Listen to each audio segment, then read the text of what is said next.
Hi guys, welcome to Albert. This video is for the homework that's due, Wednesday, October 29th, homework 4.2. This is also your review packet for your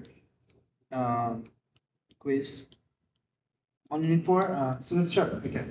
Uh, I would single time, I would just, for questions like this, where they ask you to find domain and range, just graph it.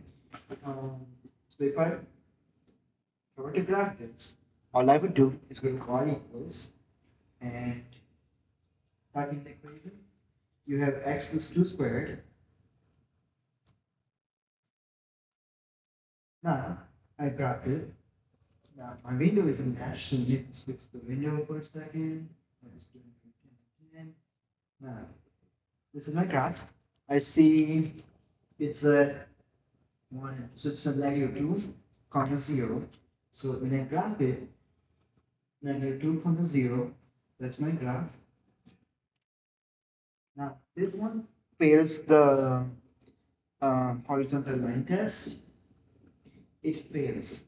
So they want you to restrict the domain. So it passes the horizontal line test. Now, how do you restrict the domain? You draw, look at the vertex point, negative 2, comma 0. Now, that's where I'm going to start drawing the graph. Like that. This one passes my horizontal line test. So, your restricted domain for this function is going to be negative 2, comma infinity. It's going right forever, right? Negative 2, comma infinity. Now, what is the lowest value you're getting? 0 up until infinity. Right? Now, how do you find the inverse? Well, I can rewrite this as y equals x plus 2 squared, swap x and y, right? And then solve for y. So the first thing you do is square root. You get square root of x equals y plus 2. You would subtract 2. So square root of x outside minus 2 equals y. Make sure the negative 2 is outside. Sometimes people write it inside, which is a mistake. Now, to find the domain range for this one, you basically flip it, right? So currently your range is 0, infinity. That becomes your domain for the inverse function. Your domain becomes the range, negative 2. So it makes sense, right? Because here, inverse means you're swapping x and y, right? That's what you swap x and y. Domain is the x, range is the y. Cool. Let's do this one now. 2 cube root of x plus 3. How do you write that as an equation? Well, we do 2. Now, create a parenthesis, x plus 3. We learned in exponents that 3, if it's rooted, it's in the denominator. So you write 1/3 in the exponent. That is same thing as cube rooting it. Let's graph it. When I graph this, here's my question. Does this pass the horizontal line test? It does pass the horizontal line test. So I don't need to restrict the domain. Meaning, my graph is going left forever, meaning the lowest point is negative infinity, the highest point is positive infinity. So it's the range, negative infinity, comma positive infinity. How do you find the inverse of it? You do the same thing again. Whereas y equals 2, cube root of x plus 3, swap x and y, and solve for x. I would divide by 2 here first, and then cube with the sides, I get x cubed over 8 equals y plus 3, and then subtract 3, you get x cubed over 8 minus 3 equals y. There is your answer. To find the domain and range of the inverse, you just swap it. In our case, it's just negative infinity, positive infinity, negative infinity, positive infinity. Alright, go to the next page.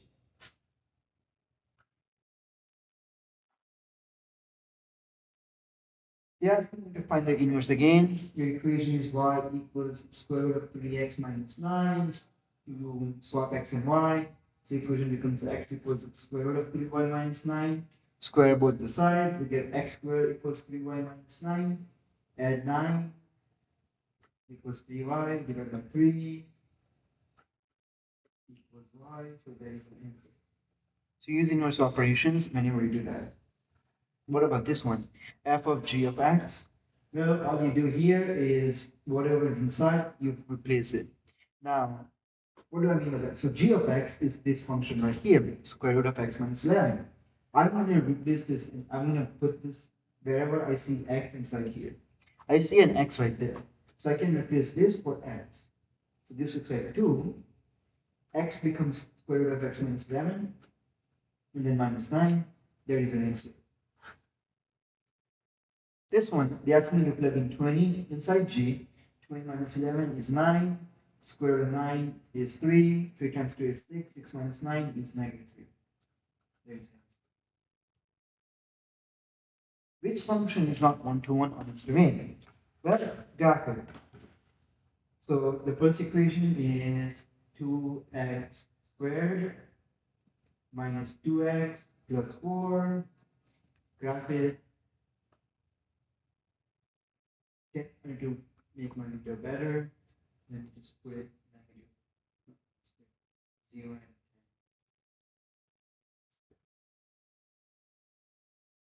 So this one is not one-to-one because if I draw a horizontal line, this fails my horizontal line test. So this one is definitely not one-to-one. Let me check the other ones just to be sure. Y equals 2x plus 3. This is definitely one-to-one, right? Because it's horizontal line, it passes the horizontal line test. What about square root of x minus 2?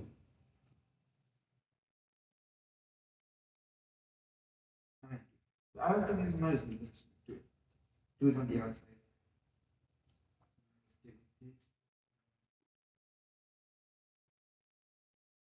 So I need to pick a window again.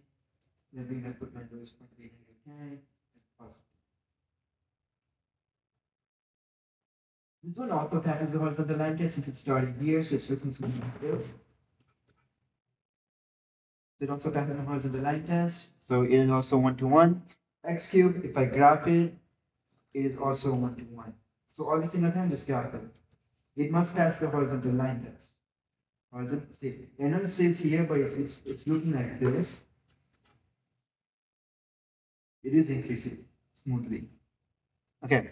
What is horizontal line test means? If I draw a horizontal line, it should touch only once. 2x squared touch more than once. So it is not one-to-one. All right, go to the next one now. We can read all of this. They're basically asking you to plug h inside I. So here you're given h, which is 4 plus d. You take that 4 plus d and plug it inside this h. So you're basically doing 2 times 4 plus d squared. Now they're asking you to simplify it. So create a box.